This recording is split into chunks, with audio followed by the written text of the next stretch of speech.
Welcome to this DelfStack tutorial video. In today's video, I'm going to show you how to check the audit log in your Discord server. If you manage a community, run a private server with friends, or moderate a growing group, knowing how to access and read the audit log is an essential skill.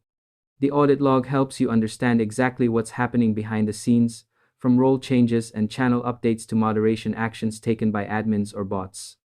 Whether you're a server admin trying to keep track of changes, or you simply want to monitor activity for security and transparency, this simple step-by-step guide will walk you through everything you need to know. Make sure to stay until the end, because I'll also share a few helpful tips to make reviewing your audit log faster and more efficient. First, open your Discord app and go to the server where you want to check the audit log.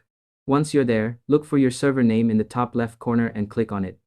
This will open a drop-down menu with several options. Make sure to follow along carefully so you don't miss any details. Next, click on Server Settings from the drop-down. You'll see a menu on the left-hand side with different sections for managing your server. Scroll down until you reach the Moderation section, and there you'll find the Audit Log option. Click on it, and your audit log will appear. You'll see a list of all the recent actions taken in your server, including who performed them and when they happened. To make the process smoother, here are a few quick tips. Make sure you have the proper administrative permissions in the server, and use the filters at the top of the audit log to narrow down by user or by action. Doing this beforehand can save you time and help you quickly find exactly what you're looking for. Once you've accessed the audit log, you can scroll through and review all the recent server activity.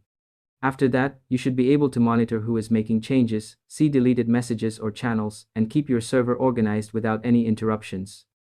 It's also a good idea to periodically check your audit log to catch any unexpected changes early and ensure your server stays safe and well managed.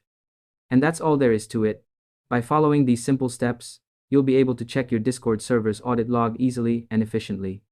Thanks for watching this DelfStack tutorial video, and I hope you found it helpful.